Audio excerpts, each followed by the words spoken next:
সকাল সবাইকে। আমরা শতবাস মানুষজনকে নিয়ে কাজ করি। আমরা এখানে দুইটা বিষয় দেখতে পাচ্ছি, সেটা হলো আই হ্যাভ এ ড্রিম আর ফাইট ফর দ্য ড্রিম।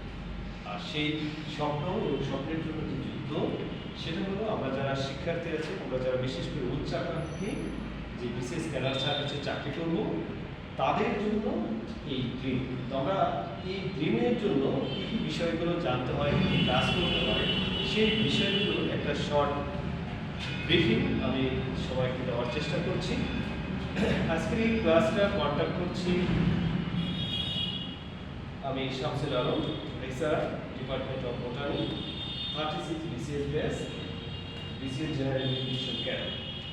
আমাদের আজকের যে বিষয়গুলো আলোচ্য বিষয় রয়েছে, সেগুলো brief history of BCS, why use choice BCS cadre service, syllabus of BCS, feedback and conclusion.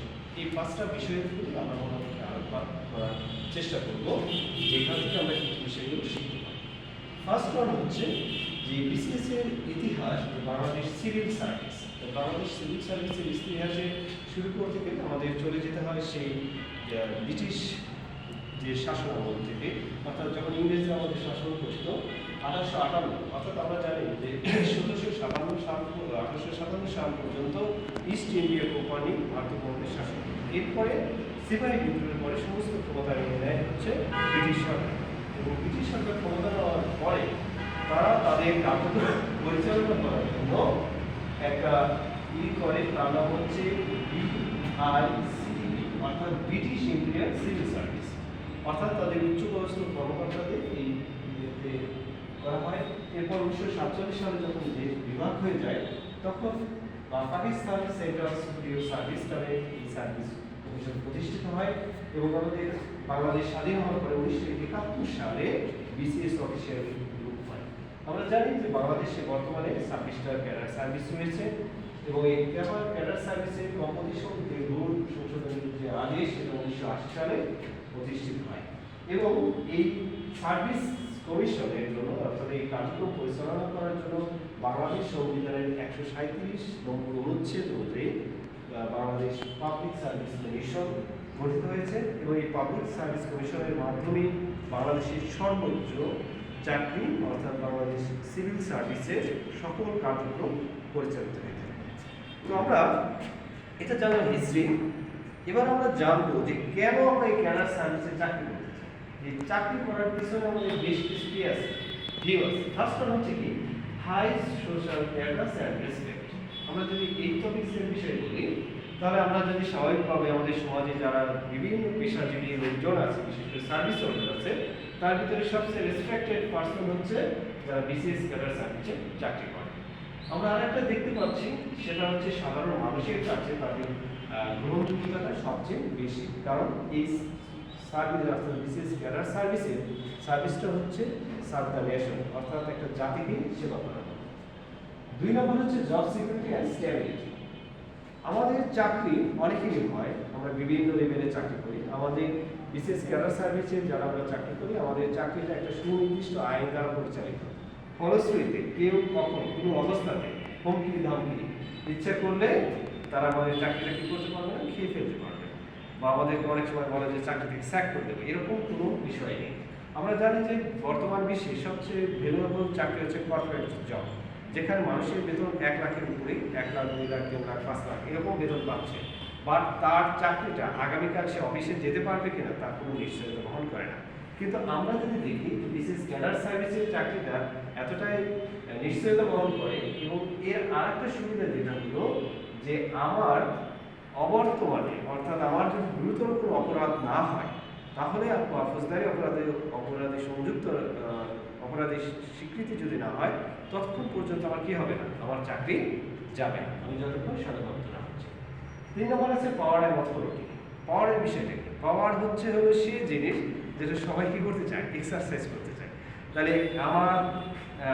আমাদের যে কর্মকর্তা, বিশেষ করে BCS ক্যাডার সার্ভিসের 26টি ক্যাডার আছে, এবং সেই ক্যাডারগুলো কি করে, তারা আইনসভা, অর্থাৎ যেখানে হাউস অফ নেশন, আইনসভা থেকে আমাদের কি করা হচ্ছে, বিভিন্ন পলিসি মেকিং করে দেওয়া হচ্ছে।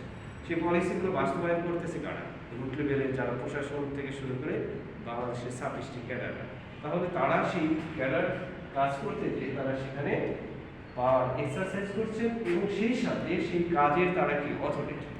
আমরা যদি একজন ইউনো অফিসের দিকে তাকাই তাহলে তিনি অনেকগুলো কাজের অথরিটি অর্থাৎ বাই দ্য পোস্ট।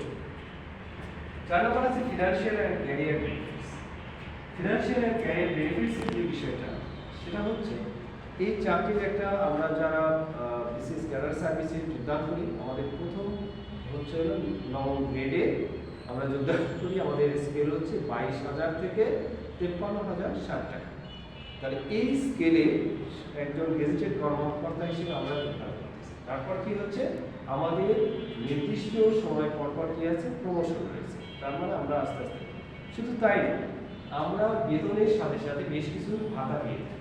সেই ভাতাগুলোর ভিতরে কি রয়েছে, আমরা বাড়ি ভাড়া ভাতা পাই, শিক্ষা সহায়ক ভাতা পাচ্ছি, তারপরে হচ্ছে আমাদের স্পেশাল বেনিফিটসের যে বিষয়টা রয়েছে সেটাও আমরা এখান থেকে পেয়ে থাকি। দ্বিতীয়টা হচ্ছে ক্যারিয়ার বেনিফিটস হচ্ছে যে আমরা যদি চাই বা চিন্তা করি যে আমরা ডেপুটেশনে অনেক জায়গায় আমরা কাজ করে আসি। আমাদের বিশেষ সাধারণ শিক্ষা ক্যাডারে যারা আছে আমরা বাংলাদেশের বিভিন্ন জায়গাতে কি করতে পারি, আমরা আমাদের কার্যক্রম পরিচালনা করি। যেমন আমাদের বাংলাদেশের শিক্ষা বোর্ড রয়েছে, এনসিটিভি রয়েছে, ব্যানবেস রয়েছে, এই প্রতিষ্ঠানগুলোতে আমরা ডেপুটেশনের মাধ্যমে কি করতে পারি, নিয়োগ দিতে পারি। আরেকটা বিষয় হলো যে শিক্ষা ক্যাডার এবং স্বাস্থ্য ক্যাডার ব্যতীত মোস্ট অফ দ্য ক্যাডারের কি আছে, বিশেষ একটা সুবিধা আছে হলো গাড়ি ক্রয় করা বা সরকার কর্তৃক যে গাড়ি দেবে এবং সেই গাড়ি মেইনটেন্যান্সের জন্য প্রতি বছরে প্রায় 35,000 মতো মাসে গাড়ি মেইনটেন্যান্সের একটা বিশাল ফি পাওয়া যায়। তার মানে এই টাকাটা আমি পাচ্ছি।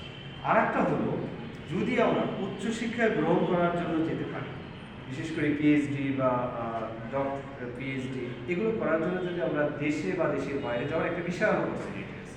এবং সেক্ষেত্রে সবচেয়ে বড় সুবিধা হলো আমরা যদি দেশের বাইরে বাংলাদেশ সাথে জেডিএস নামে একটা স্কলারশিপ আছে, যদি সেখানে যাওয়া যায় জাপানে, তাহলে দেখা যাবে যে পুরো ফ্যামিলির সঙ্গে সেখানে তুমি যতদিন স্কলারশিপ আছে ততদিন থাকতে পারো।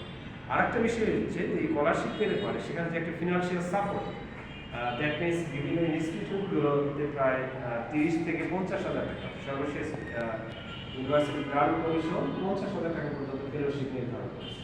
তার মানে আমার বেতনের পাশাপাশি আমি যে একটু বড় অ্যামাউন্টের কি ফেলোশিপ পাচ্ছি, এটা কিন্তু একটা ক্যারিয়ার বেনিফিটসেরই। এবং আমি যে পিএইচডি বা অন্য যে উচ্চতর শিক্ষা বা জ্ঞান অর্জন করতে পারতেছি, এর মাধ্যমে কি হবে, আমি দেশ এবং জাতির নতুন নতুন কার্যক্রমগুলো পরিচালনা করতে পারবো। আর 5 নম্বর যেটা স্কোপ ফর ন্যাশনাল সার্ভিস।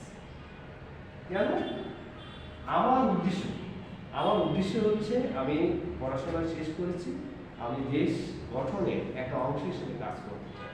আর সেই অংশটা যদি হয় সুপেরিয়র, তাহলে আমরা কেন সেই জায়গাটাতে চেষ্টা করব। তার মানে হচ্ছে আমরা জাতিকে সেবা দেওয়ার জন্য অলওয়েজ আমরা এই কাজ করি।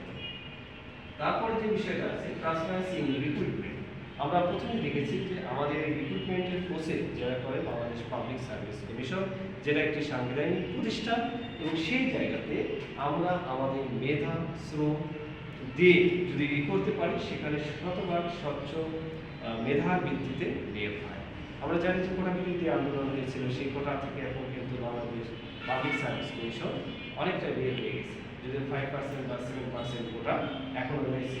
তার মানে এই জায়গাটাতে পৌঁছানোর জন্য আমাদের যে হাই অ্যাম্বিশিয়াস থাকা দরকার, সেই বিষয়গুলোতে অবশ্যই আলোকপাত করা দরকার। তাহলে আমরা কেন ক্যাডারে অফিসার হতে চাই, এই বিষয়টাকে আমরা ক্লিয়ার, আমাদের এই বেনিফিটের জন্য আমরা হতে চাই কি as a BCS cadre officer, সেটা হোক যে ক্যাডার। আমরা জানি যে বাংলাদেশে কতগুলো ক্যাডার আছে, 26টা ক্যাডার আছে।